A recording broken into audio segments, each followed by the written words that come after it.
Hello ನಮಸ್ಕಾರ ಎಲ್ಲರಿಗೂ Veeresh Tumakuru YouTube ಚಾನಲ್ಗೆ ಸ್ವಾಗತ. ಇವತ್ತು ನಾನು ತೋರಿಸ್ತಾ ಇರೋ ರೆಸಿಪಿ ಬಂದ್ಬಿಟ್ಟು ಕರಿಗಡುಬು ಅಂತ ನಮ್ಮ ಉತ್ತರ ಕರ್ನಾಟಕದ ಕಡೆ ಫೇಮಸ್ ಇದು. ಈಗ ಅದು ಹೆಂಗೆ ಮಾಡೋದಂತ ನೋಡೋಣವಾ.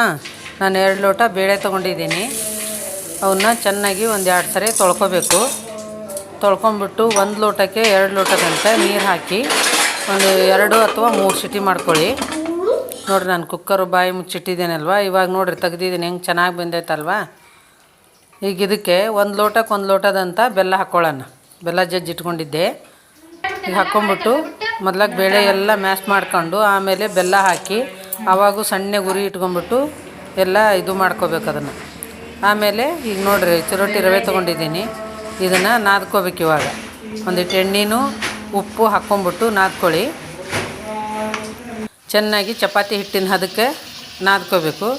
ನಾದ್ಕೊಂಡು ಒಂದು ಅರ್ಧ ಗಂಟೆ ಬಿಡಬೇಕು ಮೇಲೆ ಎಣ್ಣೆ ಹಚ್ಚಿ. ಆಮೇಲೆ ಮಿದ್ಕೊಂಬಿಟ್ಟು ಉಂಡೆ ಮಾಡ್ಕೋಬೇಕು. ಉಂಡೆ ಮಾಡಿಕೊಂಡು ಉದ್ದುದ್ದಾಗಿ ಎಲೆ ಹಾಕ್ಕೋಬೇಕು. ಅಗಲನೂ ಇರಬೇಕು ಉದ್ದನೂ ಇರಬೇಕು. ನಾವು ನಮ್ಮ ಕೈ ಎಷ್ಟಿರುತ್ತಲ್ವ ಅಷ್ಟು ಹಾಕ್ಕೊತೇವೆ. ಯಾಕಂದ್ರೆ ನಾವು ಕೈ ಮೇಲೇ ಇದನ್ನು ಮಾಡೋದು. ಹಾಕ್ಕೊಂಬಿಟ್ಟು ಸಿಲಿಂಡ್ರ್ ಆಕಾರವಾಗಿ ಹೂರಣನ ಉದ್ದಕ್ಕೆ ಮಾಡಿ ಅದು ಎಲೆ ಎಷ್ಟಿರುತ್ತೋ ಆ ಕಡೆ ಈ ಕಡೆ ಒಂದೊಂದು ಅರ್ಧ ಇಂಚು ಬಿಟ್ಟು ಸುತ್ತಾರಲೆ ನೀರು ಹಚ್ಕೋಬೇಕು. ನೀರು ಹಚ್ಕೊಂಬಿಟ್ಟು ಎರಡೂ ಸೇರಿಸಿ ಹಿಂಗೆ ಕೈ ನಾವು ಮಡಚ್ಕೊಂಬಿಟ್ಟು ಒತ್ತಕ್ಕೋ ಅಂತ ಬಂದುಬಿಟ್ರೆ ಆಗೋಯ್ತು ಕಡುಬು. ನೋಡಿ ಎಷ್ಟು ಸುಲಭವಾಗಿ ಮಾಡ್ಬೋದಲ್ವಾ. ನೋಡಿ ಎಷ್ಟು ನೀಟಾಗಾಯಿತು.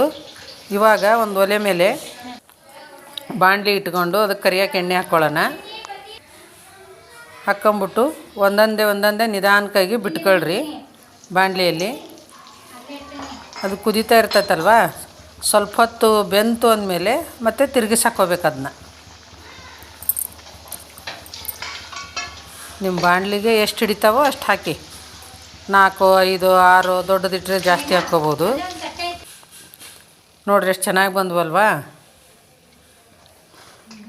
ನೋಡಿ ನೀವು ಒಂದು ಸರಿ ಮಾಡ್ಕೊಳ್ಳಿ, ಮಾಡ್ಕೊಳ್ಳಿ, ತಿನ್ಕೊಳ್ಳಿ. ತುಪ್ಪ ಹಾಕ್ಕೊಂಡು ತಿಂತಾಯಿದ್ರೆ ಅದ್ರ ಮಜಾನೇ ಬೇರೆ. ಲೈಕ್ ಮಾಡಿ, ಶೇರ್ ಮಾಡಿ, ಕಮೆಂಟ್ ಮಾಡಿ, ಸಬ್ಸ್ಕ್ರೈಬ್ ಮಾಡಿರಿ. ವಿಡಿಯೋ ನೋಡಿದ್ದಕ್ಕೆ ನಮಸ್ಕಾರ.